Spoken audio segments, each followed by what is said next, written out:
Bonjour les élèves de 3e, l'épreuve de brevet en français se prépare en amont comme toutes les autres disciplines et plus particulièrement la partie grammaire. Alors comme vous le savez, l'épreuve de français sur 100 points est composée de plusieurs parties. Vous avez d'abord un texte avec des questions, puis la partie plus grammaticale. C'est cette partie qui fait l'objet de cette petite vidéo.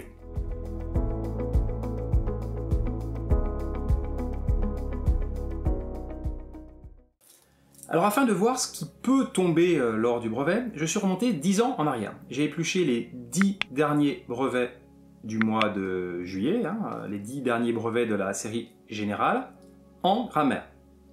Et j'ai fait un tableau pour voir ce qui avait le plus de probabilité de sortir. Attention, en aucun cas, ce que je vais dire là, ce ne sont des prédictions. On ne peut évidemment pas savoir ce qui va tomber lors d'un brevet. Et il ne faut jamais faire d'impasse. Quand on fait une impasse, c'est que l'on ne révise pas une partie du programme en faisant le pari que ça ne va pas tomber. Donc en grammaire, là, inutile de dire qu'il ne faut pas en faire.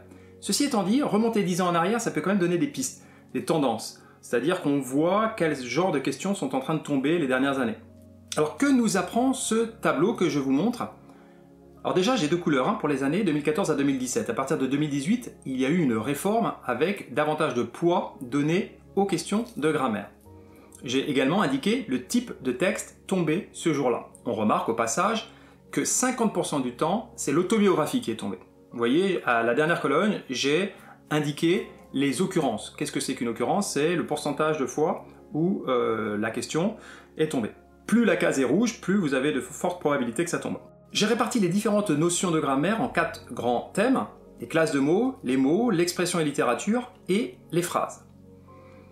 J'ai également encadré en rouge certaines cases, parce que je pense que c'est vraiment la tendance en ce moment. Dans les mots, à 50% du temps, on a eu une question sur la formation des mots. On va revenir après, je vais prendre des exemples. En ce qui concerne les phrases, vous avez vu que la tendance, c'est véritablement, depuis ces dernières années, en tout cas depuis 2018, très clairement, à des questions sur les fonctions des mots, COD, COI, complément circonstanciel, avec à chaque fois une question sur identifier la fonction et expliquer la manipulation que l'on a pu faire pour trouver cette fonction. Il y a également, les dernières années, eu beaucoup de questions sur la proposition subordonnée. Donc ce sont vraiment des pistes. Ce qu'on va faire dans cette petite vidéo, c'est que l'on va reprendre, j'ai fait des captures d'écran de toutes les dernières questions grammaire de ces 10 dernières années, et puis vous allez voir que c'est pas si compliqué, c'est toujours le même genre de questions qui revient. C'est-à-dire que si vous vous focalisez sur ce genre de questions, vous ne serez pas surpris au mois de juillet. Deux choses, avant de passer en revue les différents exercices possibles, le nombre de points est de 18 pour la grammaire, à opposer aux 32 pour la première partie question. Donc 32 plus 18, on a bien 50 points, 10 points de dictée et ensuite 40 points de rédaction pour arriver à 100. 10 points de réécriture sont inclus dans les 18 points, ça veut dire que ça fait réellement 8 points de grammaire. Surtout, prenez le temps d'y répondre. Beaucoup d'élèves pensent que la grammaire, de toute façon, les questions de grammaire, c'est mort, et du coup, ils n'y répondent même pas. Donc prenez le temps, puisque ça fait partie, 18 points, c'est pas rien, alors 10 points de réécriture, attention, encore une fois, et vous avez forcément la réponse à certaines d'entre elles.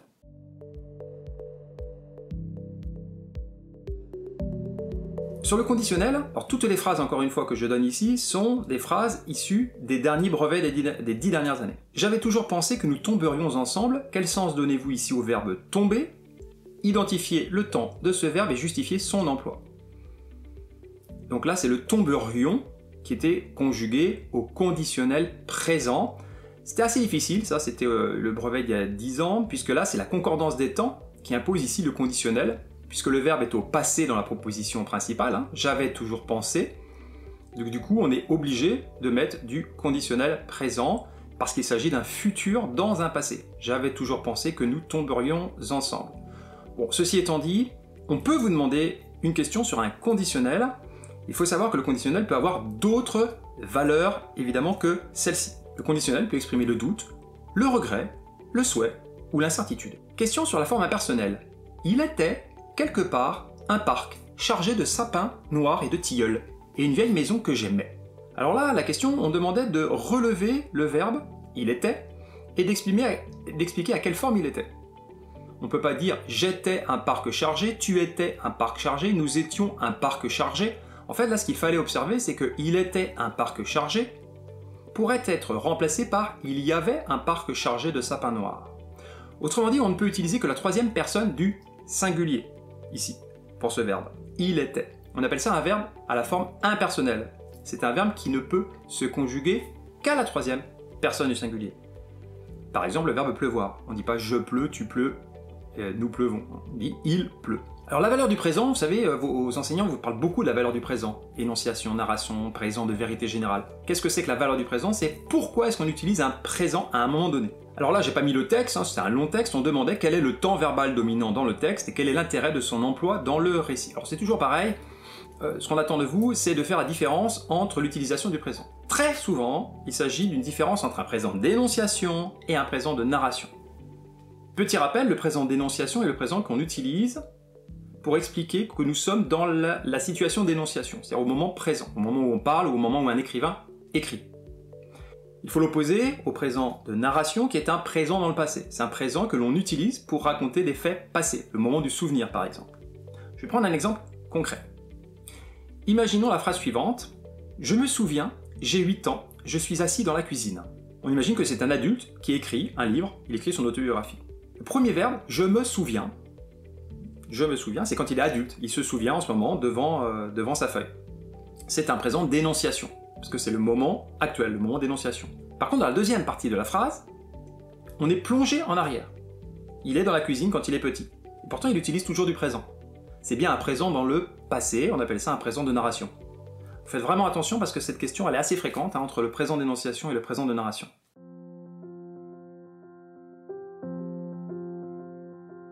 La question sur la formation des mots est peut-être celle, si l'on se réfère au tableau, qui ressort le plus souvent. Qu'entend-on par formation des mots? Regardons d'abord les questions qu'on a posées ces dernières années. Enchantement de ma mémoire. Comment le nom enchantement est-il formé? Quel sens donnez-vous à ce mot? Une chose que je ne saurais supporter, remplacée par un adjectif de sens équivalent. Et analyser la composition de cet adjectif. Donc une chose que je ne saurais supporter, ça devient une chose insupportable. Et il faut expliquer la formation de insupportable. L'invisible ennemi. Comment le mot souligné est-il composé? Donnez sa définition. Tel fut le dénouement. Observez le mot souligné. Identifiez et nommez les 3 éléments qui le composent et expliquez le sens de ce mot. Vous voyez que là, une fois sur deux, on a cette question-là quand même. Il faut s'y préparer.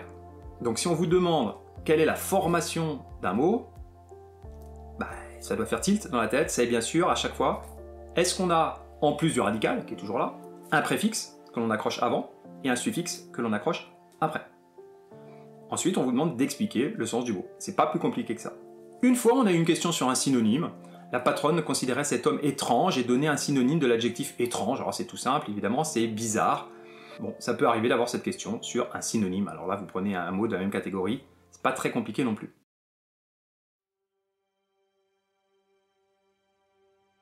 Les figures de style. Alors, assez bizarrement, j'étais assez surpris quand on reprend les 10 dernières années, il n'y a eu qu'une seule fois où on a posé une question directe sur un relevé de figures de style. Ça ne veut pas dire qu'il ne faut pas réviser les autres figures de style, parce que vous en avez besoin pour la partie 1, la partie sur les questions, généralement dans les relevés, etc.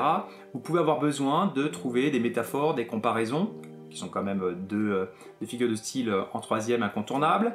On peut vous demander une personnification, c'est déjà arrivé, hein. En revanche, vraiment dans la partie grammaire, c'est arrivé une seule fois, on regarde, cette foule n'étant portée par rien d'unanime, elle est un conglomérat de 1000 soucis, de peine, de joie, de fatigue, de désirs extrêmement personnels. Bon alors la question ici c'était tout simplement de la relever, la figure de style, et de la nommer. C'est donc une énumération. L'énumération permet de mettre côte à côte plusieurs mots à peu près du même champ lexical, champ sémantique, hein, pour insister. Discours direct, indirect. Alors là, voilà un thème important, parce qu'il est parfois utilisé dans l'exercice de réécriture. Petit rappel, le discours direct, c'est le discours que l'on utilise pour rapporter des paroles telles qu'elles ont été prononcées par quelqu'un. On utilise pour ça une ponctuation spécifique, les 2 points, les guillemets. À partir du moment où c'est entre guillemets, on cite les paroles de la personne, en prenant en compte même les défauts de langage. Si quelqu'un bégaye, on peut, dans un discours direct, mettre « je suis fatigué ». Fermez les guillemets. On a le droit puisque c'est du discours direct. Le discours indirect permet de rapporter indirectement les paroles.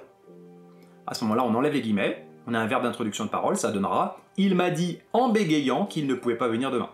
Par exemple. on n'a plus du tout le côté oral du discours direct. On peut vous demander de faire un exercice de réécriture en changeant du verbe direct, du discours direct au discours indirect. Voici 2 phrases au discours direct. Sur votre copie, réécrivez ces 2 phrases au discours indirect cette fois-ci.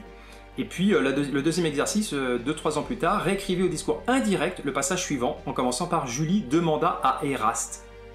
Avez-vous imaginé pour notre affaire quelque chose de favorable? Il faudrait faire, bien sûr, Julie demanda à Eraste s'il avait imaginé pour leur affaire quelque chose de favorable, etc. etc.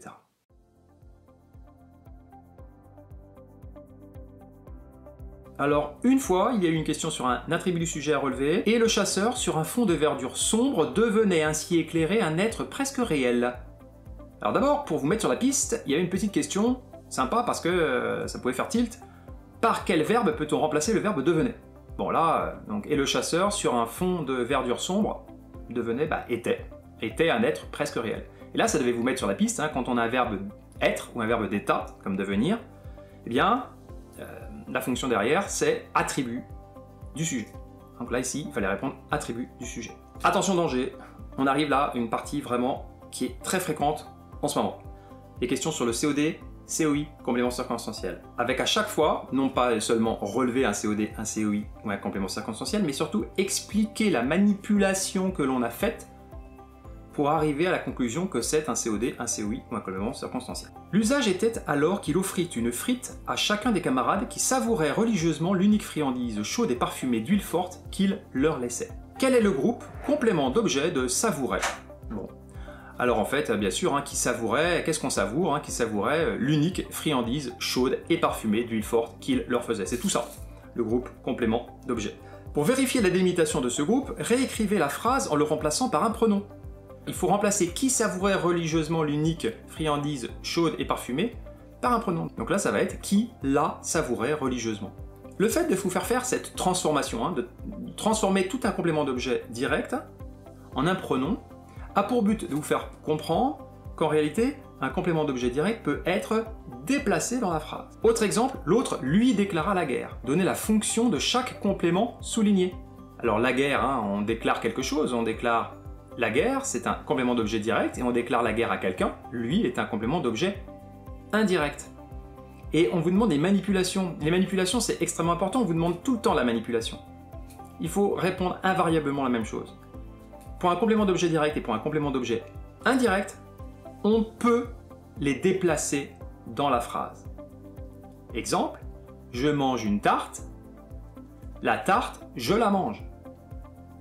On va pas pouvoir l'enlever, le COD, sinon il manque quelque chose. Par contre, on peut le déplacer. Donc si on vous demande de relever un COD ou un COI, et de justifier la manipulation, il faut toujours répondre la même chose, on peut déplacer un COD et un COI. Exemple avec un COI, au moins y travaillons-nous fortement. Réécrivez cette proposition en remplaçant le pronom i par le pronom auquel il renvoie. Alors en fait, c'est au moins nous travaillons fortement à cette chose-là, à ce projet. La fonction grammaticale est bien sûr une fonction COI. Enfin, pour le complément circonstanciel, regardez la question. En de certains endroits, elle était fort profonde. Quelle est la fonction grammaticale de chaque groupe de mots soulignés? Alors, en de certains endroits, évidemment, ça répond à une question de lieu. Donc, c'est un complément circonstanciel de lieu. Et elle était fort profonde. On l'a vu tout à l'heure, c'est derrière un verbe être. Elle était fort profonde. On aurait pu dire elle était jolie. Et c'est elle était fort profonde, c'est un attribut du sujet. Alors, justifiez votre analyse du premier groupe souligné en précisant les manipulations que vous avez faites. C'est comme tout à l'heure, sauf qu'on va rajouter quelque chose. Un complément circonstanciel non seulement peut changer de place, d'accord? Là, on va pouvoir dire « elle était fort profonde en de certains endroits ». Donc, on peut changer la place, mais on peut également supprimer le complément circonstanciel, l'enlever. La phrase, grammaticalement, est toujours exacte. Ça va donner « elle était fort profonde ». Alors évidemment, il nous manque une indication, ici l'indication de lieu qui a disparu. Il n'empêche que grammaticalement, la phrase est toujours correcte. Donc le complément circonstanciel, par rapport au COD-COI, peut à la fois être déplacé et supprimé. Attention, c'est une question qui revient souvent. Extension du nom. Alors, on va reprendre le même exemple que tout à l'heure, puisque dans cet exemple, cette année-là, on avait deux questions. Regardez, c'est toujours pareil. L'usage était alors qu'il offrit une frite à chacun des camarades, qui savourait religieusement l'unique friandise chaude et parfumée d'huile forte qu'il leur laissait. On vous demande ensuite de relever des expansions de friandise avec des classes grammaticales. Alors là, cette friandise, elle est comment? Elle est chaude. Donc c'est un adjectif, et puis c'est une friandise qu'il leur laissait. qu'il leur laissait complète la friandise. C'est pas n'importe quelle friandise, c'est une friandise qu'il leur laissait. Alors là, ça a été un petit peu la catastrophe, cette question-là. C'est tout simplement une proposition subordonnée relative, c'est-à-dire une proposition subordonnée introduite par que, ici, le pronom relatif, et qui va compléter un nom, le nom friandise. Autre exemple, la lueur fumeuse de la torche donnait une apparence de vie aux portraits enfumés de la salle à manger, dont les yeux noirs et fixes semblaient lancer un regard de pitié douloureuse sur leurs descendants. Alors ça, c'est une année où c'était le texte sur le fantastique. C'est arrivé une seule fois dans les 10 dernières années. Relever les 3 expansions du nom portrait et préciser leur nature. Alors ces portraits sont enfumés, c'est un adjectif. Alors c'est pas n'importe quel portrait, ce sont les portraits de la salle à manger. Voilà une deuxième expansion du nom. C'est un groupe nominal. Et enfin, ce sont des portraits dont les yeux noirs et fixes semblaient lancer un regard de pitié douloureuse sur leurs descendants. Tout ça, c'est une proposition subordonnée relative. De nouveau, la phrase complexe. Alors là, ces dernières années, beaucoup de questions sur la phrase complexe. Je rappelle, une phrase complexe est une phrase qui possède plusieurs verbes. Et donc quand on a plusieurs verbes, c'est-à-dire plusieurs propositions dans la phrase, il faut relier, emboîter les différentes propositions les unes avec les autres. Et la façon de les emboîter, de relier les wagons, va donner des noms différents à ces propositions. Propositions juxtaposées, quand on les sépare par une ponctuation faible, des virgules, point-virgule par exemple. Ou alors coordonnées, quand on va relier les wagons par une conjonction de coordination, mais, où et donc en écart. Ou alors, plus complexe, relié par une conjonction de subordination, on appelle ça des propositions subordonnées. Exemple, recopiez la phrase suivante et on vous demandait de souligner tous les verbes conjugués. Alors voilà, oui, belle Julie, nous avons dressé pour cela quantité de machines, nous ne feignons point de mettre tout en usage sur la permission que vous m'avez donnée. Bon, il y a plusieurs verbes conjugués, et en fonction du nombre de verbes, que peut-on dire sur cette phrase? Puisqu'il y a au moins 2 verbes conjugués, on est dans une phrase complexe. La question n'était pas très difficile. Phrase verbale complexe ou phrase complexe, tout simplement, c'est une phrase qui possède plusieurs verbes conjugués. Enfin, les questions sur la subordonnée, donc question un peu plus difficile et assez fréquente en ce moment. Premier texte, l'une des phrases suivantes contient une proposition subordonnée relative et l'autre une proposition subordonnée complétive. Léopold s'assura que la troisième était au complet et Léopold se pencha sur son siège pour voir l'élève hautement que lui dissimulait la poutre étayant le plafond. Trouvez dans quelle phrase se trouve la proposition subordonnée relative et recopiez-la. Trouvez dans quelle phrase se trouve la proposition subordonnée complétive et recopiez-la. Et expliquez comment vous avez pu différencier chacune des 2 propositions. Donc là, la différence entre une proposition subordonnée relative et complétive, elle est toute simple. La proposition subordonnée relative va compléter un nom. La proposition subordonnée complétive va compléter un verbe. On en a besoin, on ne peut pas l'enlever. Regardez bien. Léopold s'assura que la troisième était au complet. Si on s'arrête à Léopold s'assura, on va vous dire en face, mais il s'assura de quoi? Oui, on a besoin de compléter le verbe s'assurer. Ça s'appelle, en français, une proposition subordonnée complétive, ça complète un verbe. Tandis que la deuxième phrase, Léopold se pencha sur son siège pour voir l'élève hautement. Je pourrais m'arrêter là. Point. Sauf que là, j'ai donné une information supplémentaire. C'est pas n'importe quel élève hautement. C'est l'élève hautement que lui dissimulait la poutre étayant le plafond. Il se trouve que l'élève est dissimulé par une poutre. Donc que lui dissimulait la poutre complète l'élève. Ça complète pas un verbe, ça complète un nom cette fois-ci. Ici, c'est la proposition subordonnée relative. Donc voilà la différence. Proposition subordonnée relative complétera un nom, tandis que la proposition subordonnée complétive complétera un verbe. Le festin terminé, plaisir et frustration aussitôt oubliés. C'était la course vers l'extrémité ouest de la plage. Remplacer les 2 groupes soulignés par 2 propositions subordonnées conjonctives complément circonstanciel de temps. Alors une fois qu'on a lu la question, on passe à l'autre. Pour 90% des élèves, c'était ça. Parce que le mot fait peur. En réalité, c'est pas si compliqué. Qu'est-ce qu'on entend par proposition subordonnée conjonctive complément circonstanciel de temps, CC de temps? En fait, il fallait réécrire la phrase en expliquant qu'il y avait bien une complément circonstanciel de temps, ce qui donnait « Après que le festin fut terminé, quand le plaisir et la frustration furent aussitôt oubliés ». C'était la course vers l'extrémité ouest de la plage. Il fallait rajouter un « quand », après que, dès lors que, lorsque le festin fut terminé. Il y a plusieurs possibilités évidemment. Et si je mets « dès que »,« lorsque », j'introduis une proposition subordonnée qui indique bien une valeur de temps, complément circonstanciel de temps. Bon, cette question était, je reconnais, un peu plus difficile. Dernier exemple, et on aura fait le tour de toutes les questions des 10 dernières années. Vous voyez quand même qu'il y a des grands thèmes qui se dégagent. il rugit, on se cache, transformer ces deux propositions en une phrase complexe, comportant une proposition subordonnée. Alors pour l'instant, dans il rugit, on se cache, il n'y a pas de proposition subordonnée, hein. Elles sont, comment? C'est ça, juxtaposées, puisqu'il y a un point-virgule entre les deux. On veut enlever le point-virgule et mettre tout simplement, on veut marquer ici la conséquence, hein, donc il rugit si bien qu'on se cache. Si nous rencontrons des écrevisses, elles nous mangeront les pieds. On vous demande de recopier la phrase en mettant la proposition subordonnée entre crochets. Donc si nous rencontrons des écrevisses, elles nous mangeront les pieds. Bien sûr, la proposition subordonnée, c'est si nous rencontrons des écrevisses. On vous demande d'entourer le mot subordonnant, c'était si. Et de préciser la fonction grammaticale de cette proposition subordonnée. C'est encore une circonstancielle, hein, complément circonstanciel, ici, on dira d'hypothèse. Voilà, on a fait le tour. N'oubliez pas, encore une fois, ce ne sont pas des prédictions. Hein, je ne suis pas magicien, je ne peux absolument pas savoir ce qui va tomber. En revanche, on voit très bien ces dernières années qu'on insiste sur la formation des mots, qu'on insiste sur les fonctions COD, COI, complément circonstanciel, et sur la proposition subordonnée. Si j'étais vous, j'axerais quand même mes efforts là-dessus, en priorité. Bonne révision, bon courage et bon diplôme à tous.